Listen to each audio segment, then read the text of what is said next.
장로교 신자와 감리교 신자의 그 차이점을 혹시 아십니까? 장로교 신자들은 구원의 확신은 강한데 열정은 약합니다.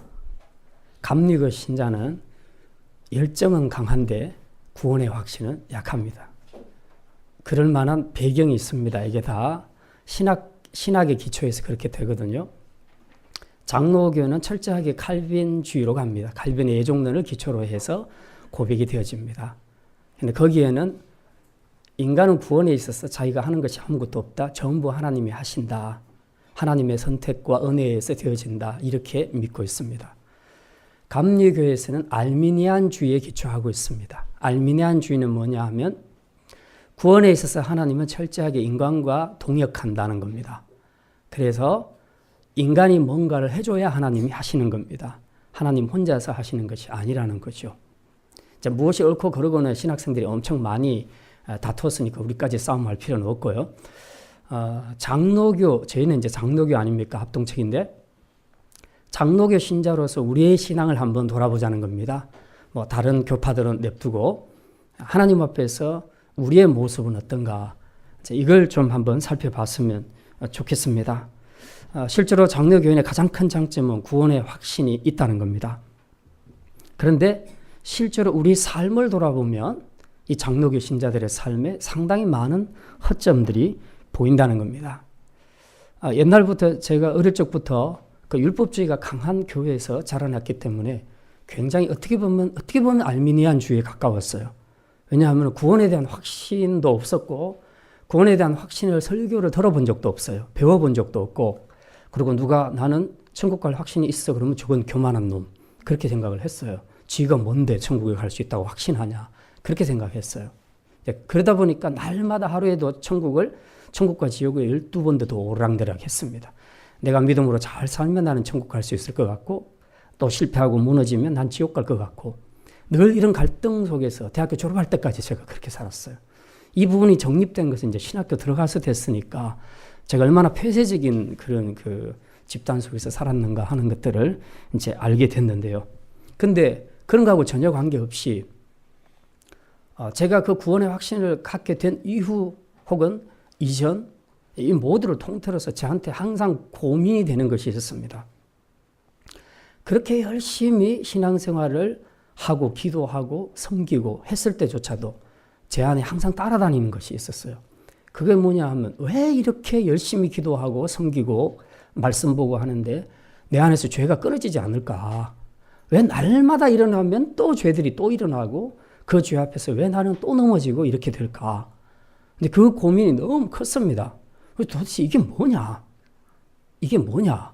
이제 굉장히 그런 것 때문에 고민을 많이 했고 신학교에 가서는 구원의 확신은 갖게 됐어도 이 문제는 계속 따라오니까 이제 신학교 때 친구들하고 같이 토론도 많이 했습니다. 근데 긴 토론 끝에 내린 결론은 항상 신학적인 결론이에요. 그래서 인간은 원래 연약하다. 연약하니까 죄를 지을 수밖에 없다. 그래도 우리가 예수 그리스도를 믿으니까 이 죄가 다 용서함 받고 우리가 천국 가고 구원받을 수 있는 것이 아니냐. 이제 항상 이렇게 결론이 내려져요. 그래서 한편으로는 마음의 위로가 되기는 하는데 또 한편으로는 마음에 뭔가 이거 갖고는 좀 아니다는 이제 그런 생각들이 항상 갈등들이 있었습니다. 물론 구원은 행위가 아니고 전적으로 믿음으로 하나님의 은혜로 되는 것은 맞지요. 맞긴 맞는데 문제는 늘 우리의 죄를 이런 것들로 다 이제 미화시키고 또 정당화시켜 버립니다. 그러면서 실상 우리의 삶 속에서 살아가는 것은 늘 넘어지고 실패하고 그리고 사단에게 자기의 모든 것을 내어줘 버리는 이런 삶을 살고 있으니까 이게 정말 구원받은 그리스도인으로서 삶으로서 정상적인 삶이라 할 수 있을까 하는 이런 고민이 이제 절대로 떠나가지 않는 겁니다. 영적 전쟁에서 제대로 한번 승리해보지도 못하고 날마다 넘어지는 이 삶이 불신자하고 다를 것이 도대체 뭐가 있냐. 계속 죄 가운데서 먹고 마시면서 영적으로 무력하게 살아가는 이 모습이 구원받은 그리스도인으로서 자연스럽고 정상적인 모습이라고 할 수 있겠는가 하는 이 의문을 제가 풀지를 못했습니다. 근데 예전에 한번 그런 생각을 했었습니다.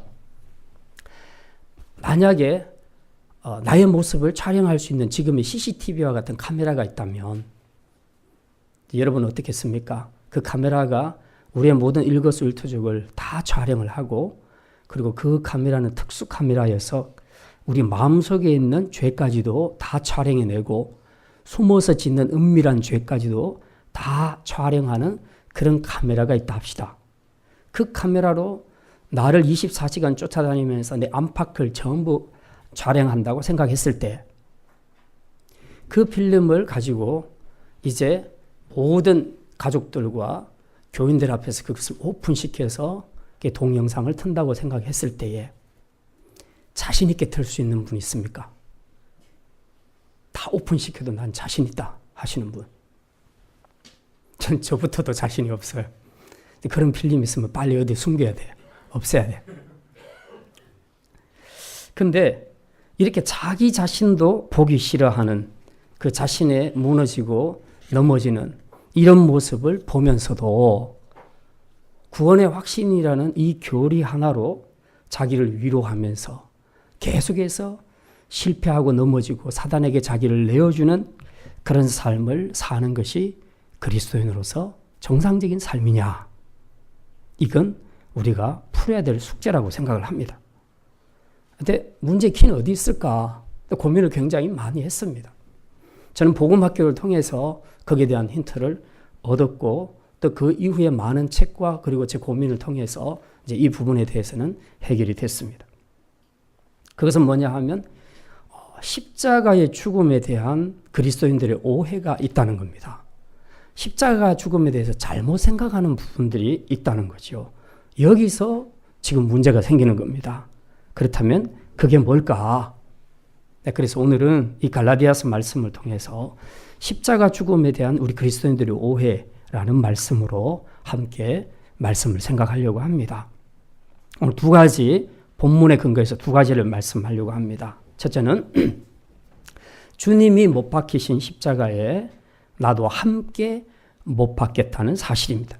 한번 따라합시다. 주님이 못 박히신 십자가에 나도 함께 못 박혔습니다. 이 사실을 간과하고 있다는 사실입니다. 자, 20절 우리 잠깐 보겠습니다. 앞부분만 읽습니다. 갈라디아서 2장입니다. 2장 20절 같이 읽습니다. 내가 그리스도와 함께 십자가에 못 박혔나니. 예, 거기까지요. 여기 보니까 십자가에 누가 못 박혔다고요? 예, 그리스도와 함께 내가. 둘이 함께 못 박혔다고 하지요.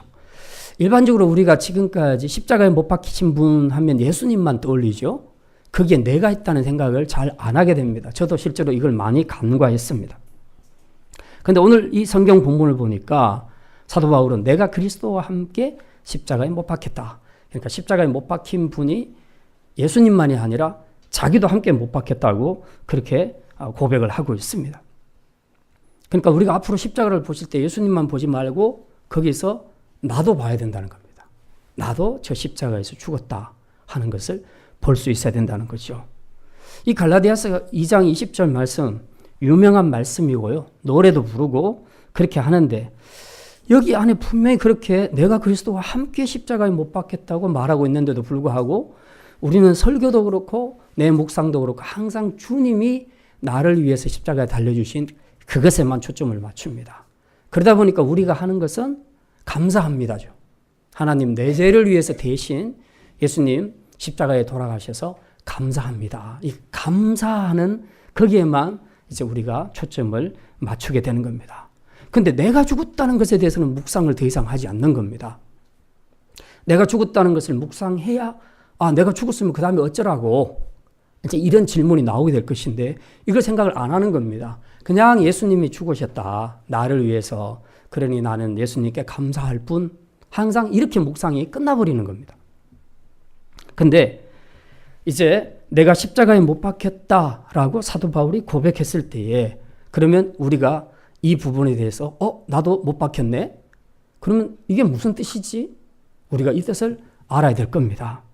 그러니까 내가 십자가에 못 박혔다는 말은 바로 나의 옛사람, 나의 자아가 십자가에 못 박혔다 하는 것을 말합니다. 다시 말하면 나는 이제부터 죽은 존재야 라는 뜻입니다. 이건 굉장히 중요한 말입니다.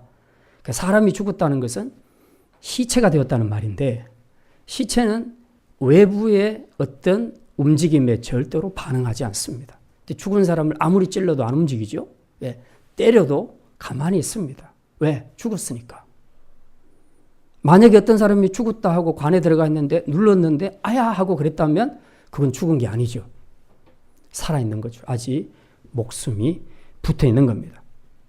마찬가지로 영적으로 내 자아가 죽었다고 얘기했을 때 죄의 바깥에서 들어오는 죄의 유혹으로부터 내가 반응하지 않아야 되는 겁니다. 그게 내가 죽은 거거든요. 내 자아가 죽었다는 것은 바로 그것을 의미합니다. 이걸 조금 더 상세하게 갈라디아서 5장 24절에서는 이렇게 말합니다. 우리 아까 읽었는데요. 다시 한번 보겠습니다. 5장 갈라디아서 5장 24절. 내 자아가 죽었다는 것이 구체적으로 어떤 것을 말하는가? 5장 24절 같이 읽습니다. 그리스도의 예수의 사람은 육체와 함께 그 정욕과 탐심을 십자가에 못 박았느니라. 예. 아까는 내가 그리스도와 함께 죽었나니 나라는 표현을 썼는데 24절에서는 그 나아가 자아인데 그 자아는 구체적으로 이런 것이다 하는 것을 설명해 주고 있습니다. 그게 뭐냐 하면 내 육체와 내 정욕과 탐심이다. 예, 정욕과 탐심이다. 그렇게 말합니다. 이게 뭡니까? 자아 안에 있는, 인간 안에 있는 욕망을 이야기합니다. 이게 바로 옛사람이고 또 자아라고 그렇게 표현할 수 있습니다. 그러므로 정말 십자가에 내 자아가 죽은 사람이라면 그는 정욕과 탐심의 유혹으로부터 반응하지 않게 되는 것이 정상이라고 말하는 겁니다. 가령 누가 화를 돋궈도 전혀 화내지 않고 어떤 음란한 것이 유혹을 해도 그것에 반응하지 않고 이전에는 뭘 더 갖고 싶어 했는데 내 자아가 죽고 난 다음에는 물질에 대한 욕심도 사라지게 되고 자기에게 화를 내는 사람 앞에서 전에는 막 분노하고 떠들고 복수하려고 했는데 이제는 그런 분노와 미움도 사라지고 그리고 전에는 자기중심적으로 이기적으로 모든 것을 해석하고 살았는데 이제는 항상 타인의 입장을 먼저 생각하는 사람. 예, 이렇게 된다는 거죠.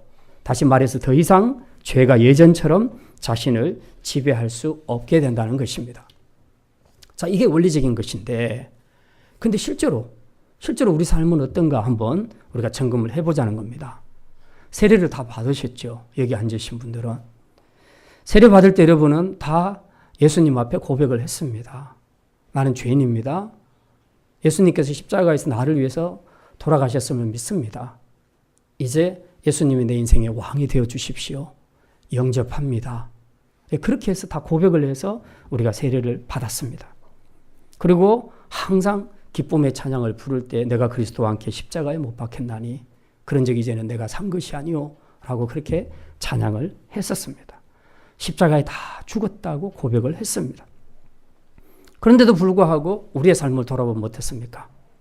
여전히 성질낼 것 다 내고 여전히 음란한 거 볼 것 다 보고 그 물질에 대한 탐심도 조금도 줄어들지 않고 그리고 모든 것을 전부 예전처럼 자기중심적으로 다 해석하고 그러니까 자기는 잘못한 거 용서받기를 바라면서 다른 사람이 잘못한 것은 절대 용서하지 못하겠다는 그런 마음을 품고 있는 것이 오늘날 세례교인들의 우리의 모습일 수도 있다는 것입니다. 그러니 예수 믿고 세례받은 것이 그에게 무슨 변화를 가져다 주었냐 하는 겁니다. 말만 구원받은 하나님의 자녀일 뿐 실상은 아무것도 우리의 삶에서 하나님의 자녀답게 사는 것이 없는데 그래도 세례받고 예수 믿으면 천국 간다고 굳게 믿고 있다는 사실입니다. 이게 장로교인들입니다. 그러면 이제 이 문제를 우리가 해석을 해야 될 거 아닙니까? 그러면 나는 예수 안 믿는 사람인가? 내가 지금 계속해서 옛사람처럼 사는 걸 보니까 난 예수 안 믿는 사람인가? 이제 점검을 좀 해봅시다. 두 가지로 해석할 수 있습니다. 첫째는 세례를 받긴 받았는데 분명히 그럴 수 있는 분이 있다고 봅니다. 저는 우리 교회도 세례를 받긴 받았는데 믿음은 없이 그냥 형식적으로 세례받는 겁니다. 그리고 실상의 주님 만난 적도 없고 그리고 거듭나지도 않았습니다.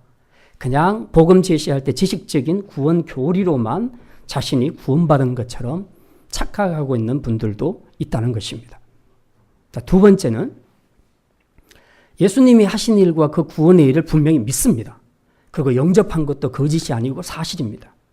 그런데 십자가를 통해서 죄사함 받은 것만 믿고 있고 자신이 십자가에서 죽은 존재라는 것은 생각하지 않고 사는 사람들이 있다는 겁니다. 이런 사람들의 특징은 사단의 유혹에 넘어가서 영접한 후에도 예전처럼 똑같이 죄에 대해서 똑같이 반응한다는 겁니다. 그래서 심한 경우 죄의 종으로 다시 그렇게 사는 모양을 취하기도 한다는 사실입니다. 분명히 그리스도인입니다. 그런데 그렇게 살 수 있다는 겁니다. 자, 그러면 이제 우리가 이제 해법을 찾아야 되겠죠. 그러면 전자라면, 즉 우리가 믿음 없이 세례를 받았다면 그거는 설명할 필요가 없습니다. 이분은 다시 예수님 앞에 서서 이 복음을 듣고 진짜 예수 그리스도를 진심으로 영접하고 거듭나는 역사가 있어야 됩니다. 이거는 우리에게 크게 문제가 되지 않습니다. 자, 중요한 것은 두 번째입니다. 확실히 믿긴 하는데 자신이 십자가에서 죽은 존재라는 인식이 없어서 예전과 똑같이 죄에 대해서 반응하고 사는 그런 모습이 우리 안에 있는 사람들의 경우는 우리가 다시 한번 생각을 해봐야 된다는 것입니다. 왜 내가 예수 그리스도를 진심으로 믿고 또 말씀대로 살려고 하는데도 불구하고 계속 죄에 빠지고 계속 죄에 대해서 반응하고 있는가? 심지어 어떤 죄의 중독에 빠져서 헤어나지 못하고 죄의 종처럼 계속 사단에게 끌려다니는 그런 삶을 살고 있는가? 그것은 내 자아가 십자가에 죽었음을 아직 믿지 않기 때문에 그렇습니다. 예를 들면 이런 겁니다. 어떤 부잣집에 하인들이 되게 많았는데 그런데 그 중에 한 청년을, 그 하인 청년 하나를 이 주인이 이제 일방적으로 선택해서 우리 집에 아들이 없으니까 네가 아들 해라 하고 정식으로 아들 입양을 했습니다. 모든 서류상으로 행정적으로 완벽하게 이 청년은 하인이 아닌 이 집의 아들로 신분이 바뀌었습니다. 이제 그가 할 일은 이 집의 아들로서 당당하게 권리를 누리면 되는 겁니다. 근데 이 친구가 그렇게 못하는 거예요. 분명히 아들로 입적되고 모든 것이 다 변경되는데도 불구하고 그 다음날 또 나가서 다른 하인들과 함께 마당을 쓸고 있고 굳은 일을 하고 있는 겁니다. 그렇게 하지 말라고 얘기를 해도 계속 그렇게 하는 겁니다. 아직 안 믿겨지는 겁니다. 실감이 안 되는 겁니다. 느낌으로 지금 아들이라는 느낌보다는 이전에 쭉 해왔던 하인의 일이 자기 몸에 너무 익숙해져 있는 겁니다. 그러니까 아버지를 볼 때도 전에는 주인이었지만 지금은 아버지인데 아버지로 돼야 되는데 자꾸 주인으로 생각하는 겁니다. 하인들 중에서도 나이 많은 하인들에게 자꾸 존댓말을 쓰면서 합니다. 그러니까 지금 이게 이상하게 돌아가는 거죠. 근데 웃기는 것은 이 하인들이 이 친구의 이런 약점을 보고 그때부터 진짜 종으로 부리기 시작하는 겁니다. 분명히 아들인데도 불구하고 아들이 됐음에도 불구하고 이 아들이 아들의 권리를 행사하지 않으니까 그때부터 종으로 예전처럼 부리는 겁니다. 말도 놓고 이것저것 험한 일을 막 시키는 겁니다. 결국 이거죠. 신분이 바뀌었는데 삶은 달라진 게 아무것도 없다. 왜 이런 현상이 생깁니까? 자신의 변화된 신분을 믿지 않고 그 권리를 사용하지 않았기 때문에 그렇습니다. 마찬가지입니다. 우리는 십자가에서 주님과 함께 우리 자아가 죽었습니다. 그리고 하나님의 자녀가 되었습니다. 이걸 믿어야 합니다. 이걸 선포해야 합니다. 그래야 사단이 우리를 지배하지 못합니다. 만약 우리가 우리 권리를 주장하지 않으면 사단은 계속해서 우리를 옛날에 자기 종으로 생각하고 계속해서 치근덕거리면서 그렇게 우리를 대하게 될 겁니다. 구원받은 하나님의 자녀가 되었는데 분명히 내 신분이 바뀌었는데 왜 나는 죄의 종처럼 사단의 종처럼 거기에 반응하고 그리고 거기서 시키는 대로 하느냐 하는 겁니다. 이건 너무나 어처구니 없는 일이 아닙니까? 제 군대에 대해서 예전에 한번 이야기를 한 적은 있지만 제 군 입대 경력이 좀 화려합니다. 예. 제가 처음에는 전경으로 들어갔었고 들어가서 훈련을 받는 중에 문제가 생겨서 다시 나와서 또 재신금 받고 이렇게 해서 한 1년 6개월 끌면서 들락날락 신금만 받았습니다. 너무 길어지니까 저도 답답해요. 하나님 앞에 기도했습니다. 하나님, 제발 이제 좀 끝내주십시오. 뭐로 되든지 그냥 빨리 좀 끝내주십시오. 그랬더니 이제 하나님께서 저를 가상히 여겨서 위관급으로 임명을 시켰습니다. 그래서 대위보다 높은 방위로 하나님께서 저를 보내셨습니다. 근데 이 방위가 편한 줄 알았는데 가보니까 이거 완전히 하루 종일 훈련만 받는 방위예요. 전투 방위예요, 완전히. 그래서 정경 이상의 엄청난 고된 훈련을 매일 받았습니다. 근데 이제 저희 중대가 이제 대대 안에 제가 속한 중대가 한 135명 정도가 됐었는데 그 안에 소대가 4개가 있었어요.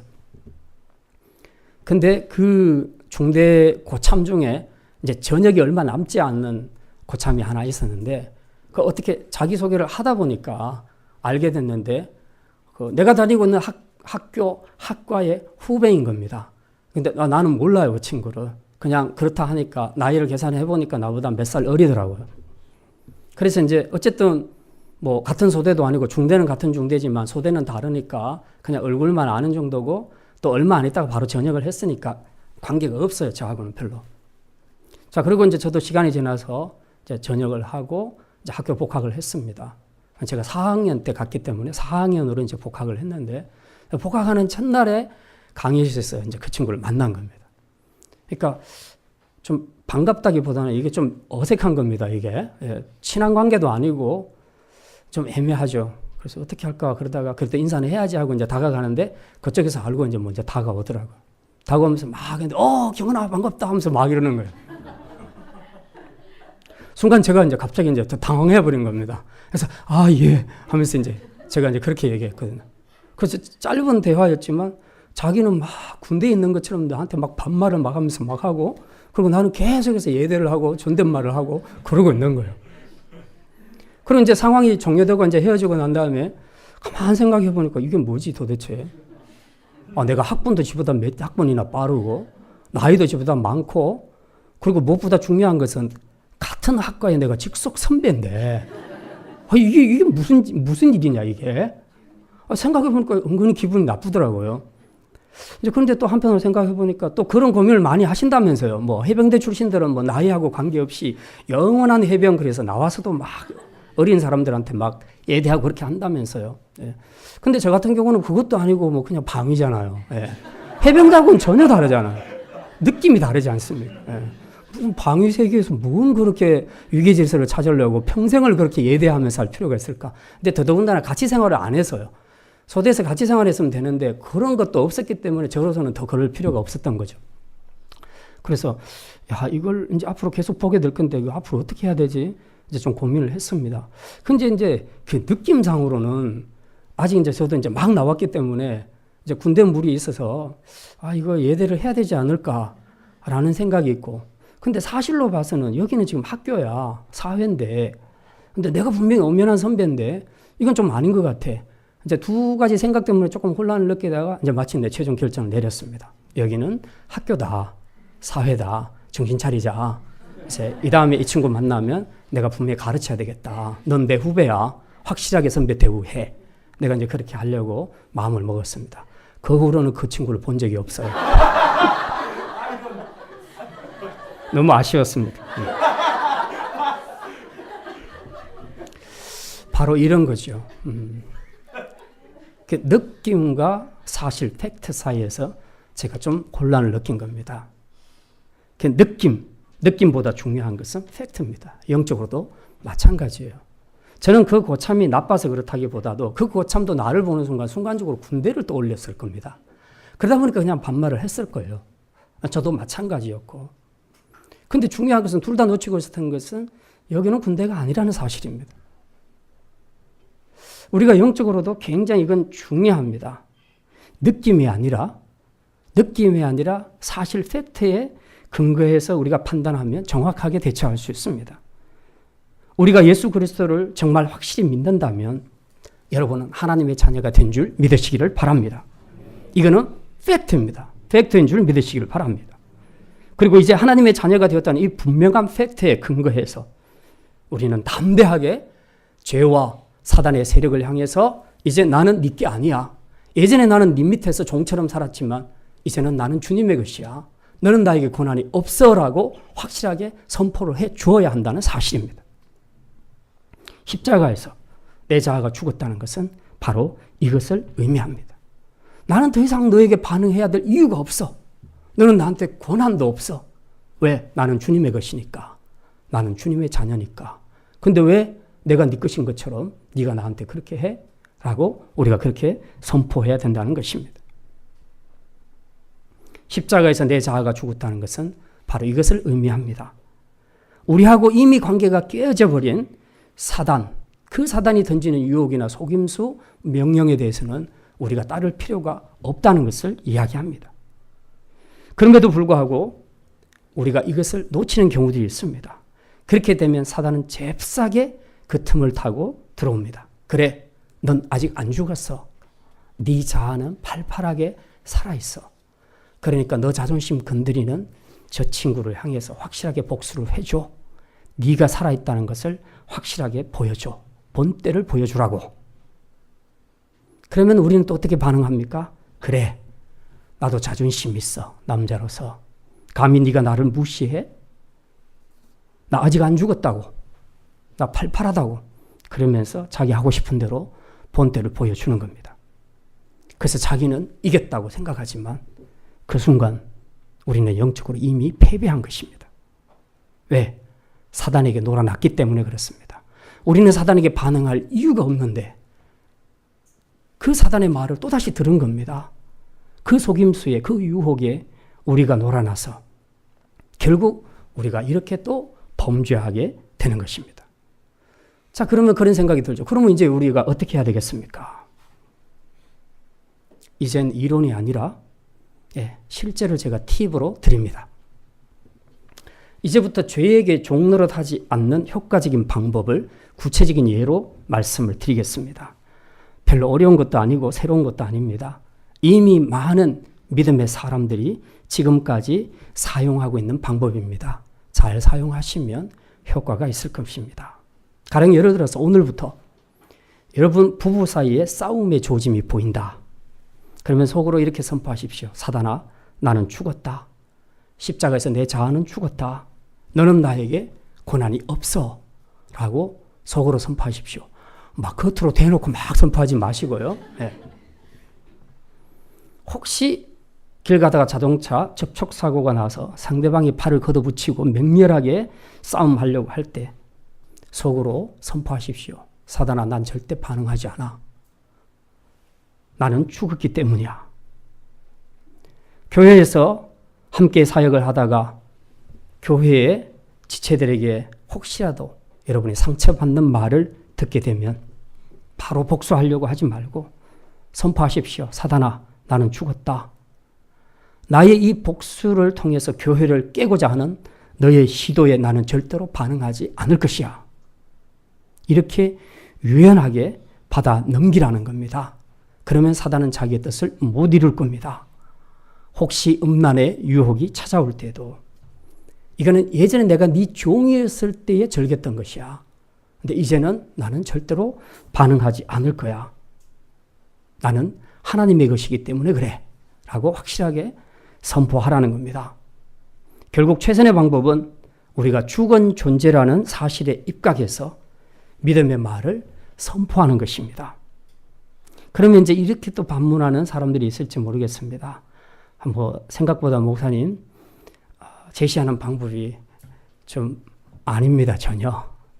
그 말 한다고 해결되겠어요? 라고 그렇게 반문할지 모르겠습니다. 기계적으로 하시면 안 됩니다. 이거는 그 말을 선포하기 전에 더 중요한 것은 우리 안에 내가 죽은 존재라는 인식을 강화시켜야 됩니다. 나는 죽었다라는 것을 거듭거듭 계속 확인하라는 겁니다.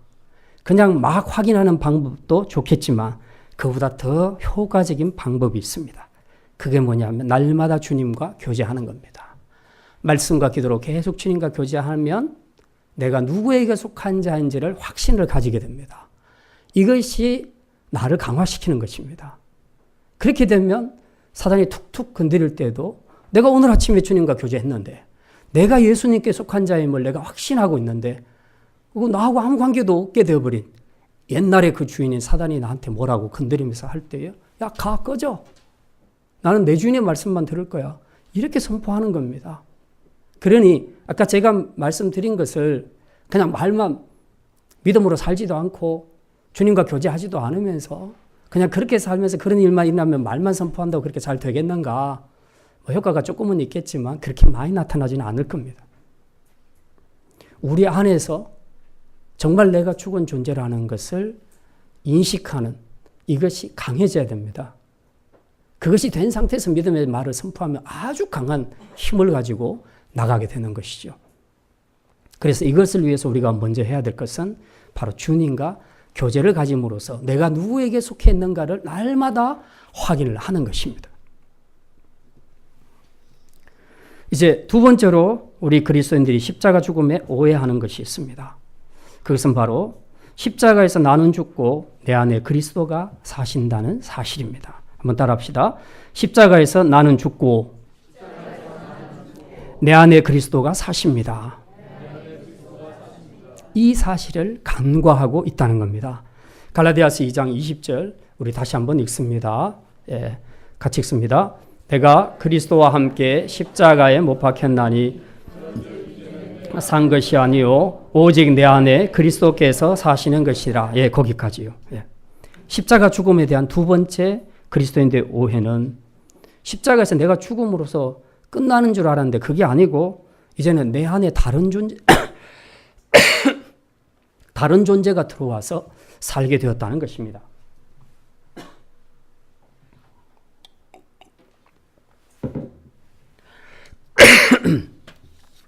그 존재가 바로 예수 그리스도입니다. 왜 들어왔습니까? 내가 영접했잖아요.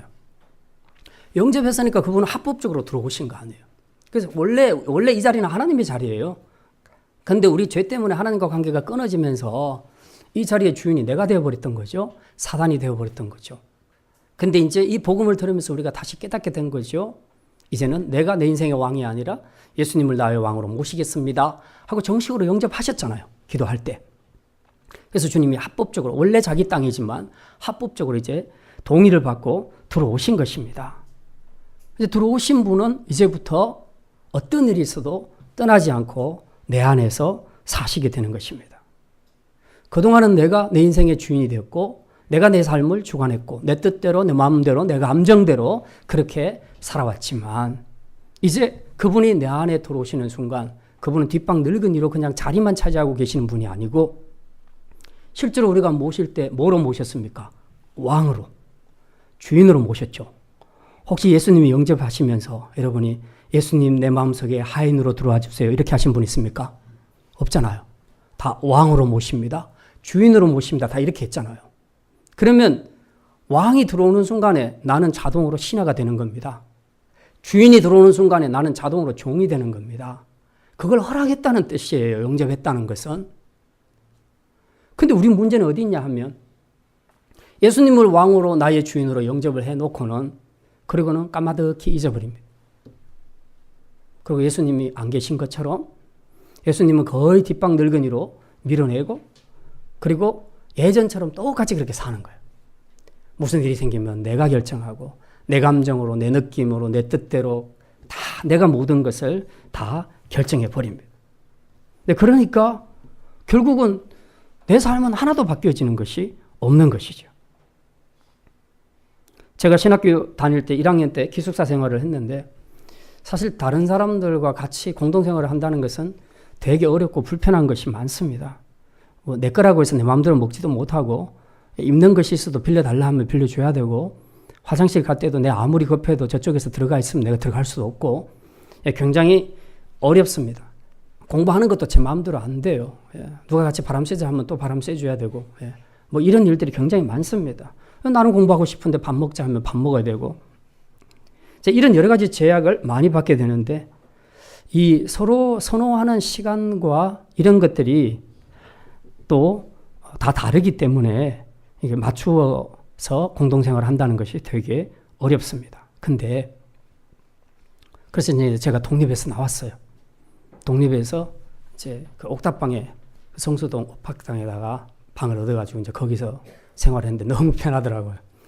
일단 타치 안 받고 내가 하고 싶은 대로 다 할 수 있으니까 너무 좋아요.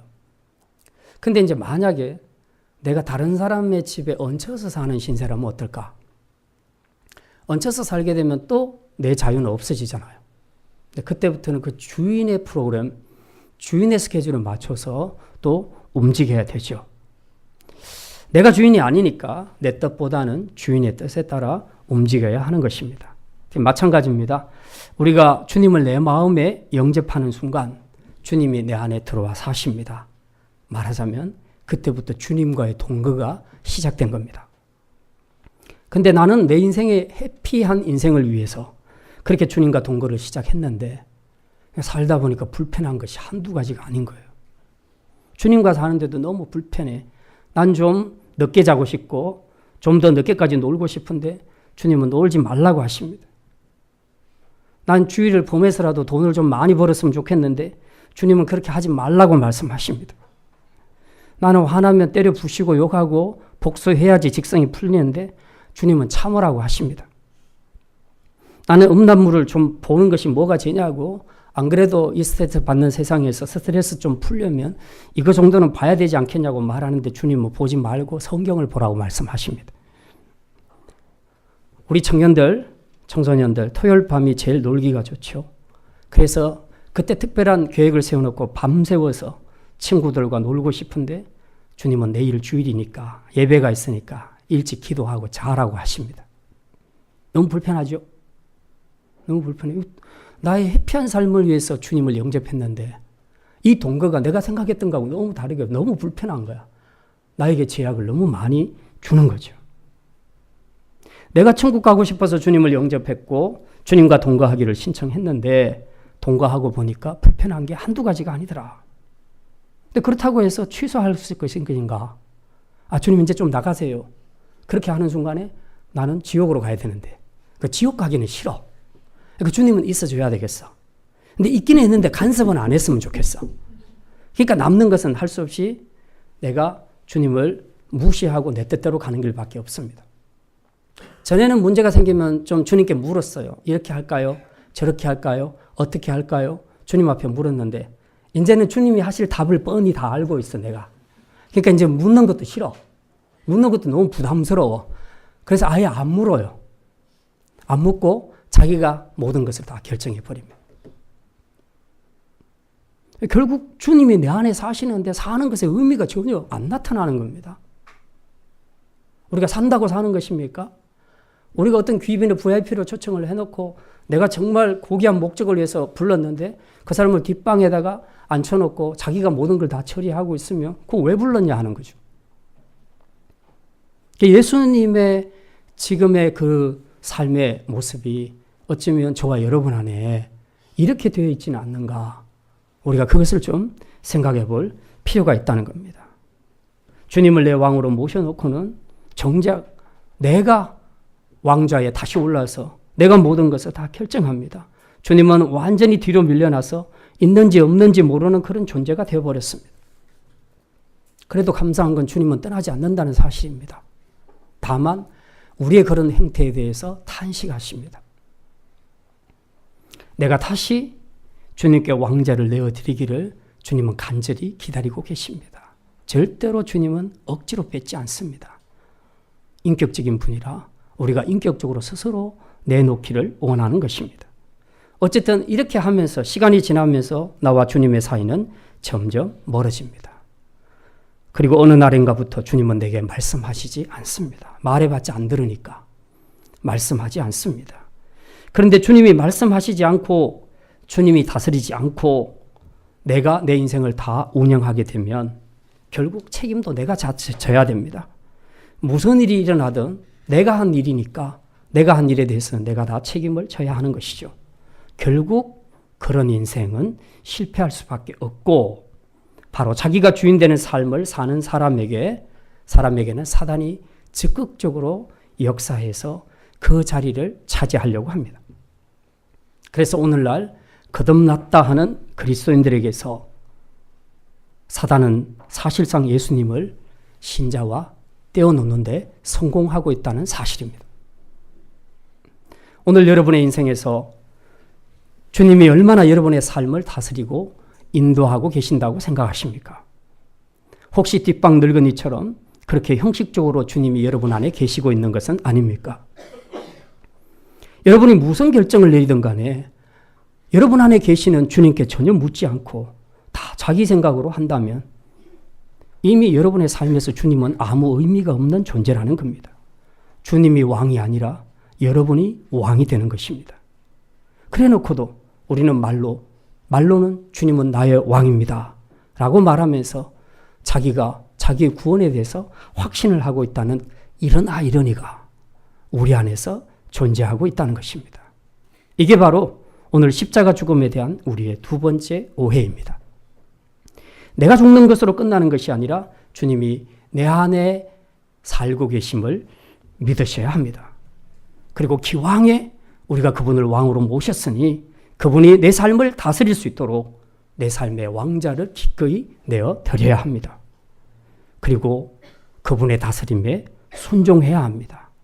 아무리 내 생각이 있고 내 뜻이 있고 내 판단이 있고 내 소원이 있다 할지라도 그분이 하지 마라 하면 안 해야 하는 것입니다. 그렇다고 해서 그분은 우리를 제어하고 우리 자유를 빼앗아가고 싶어 하시는 분이 아니라는 겁니다. 그분은 우리를 다스리심으로 우리를 더 축복되게 하시기를 원하시는 분이심을 믿으시기를 바랍니다. 그러므로 이제 내 안에 사시는 그분에게 다시 왕자를 내어드림으로 그 주님을 통해서 풍성한 축복을 누릴 수 있기를 바랍니다. 이제 말씀을 마칩니다.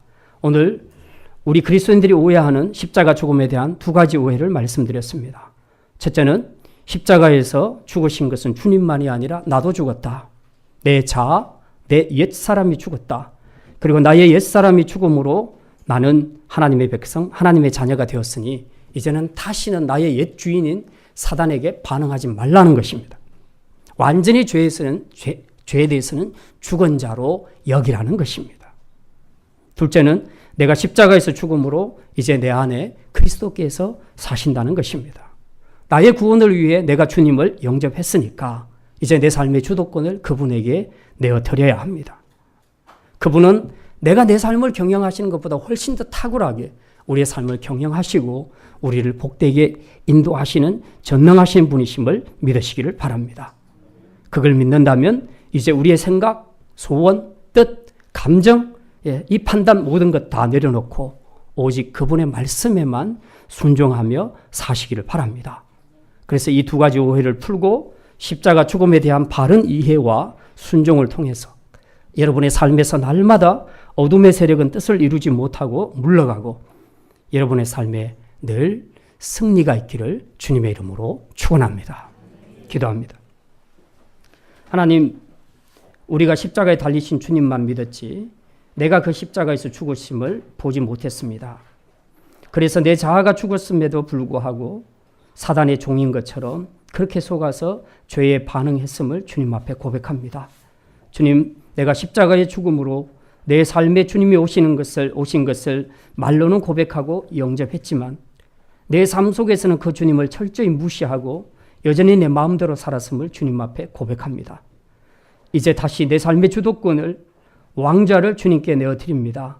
나보다 훨씬 더 내 삶을 축복되게 이끌 수 있는 주님께 나의 모든 것을 맡겨드리고 그분의 말씀에 순종함으로 십자가를 통해 약속하신 이 생과 영생의 모든 축복 풍성하게 누리는 복된 성도들 되게 하여 주시옵소서. 감사드리며 이 모든 말씀 우리 주 예수 그리스도의 이름으로 기도드립니다.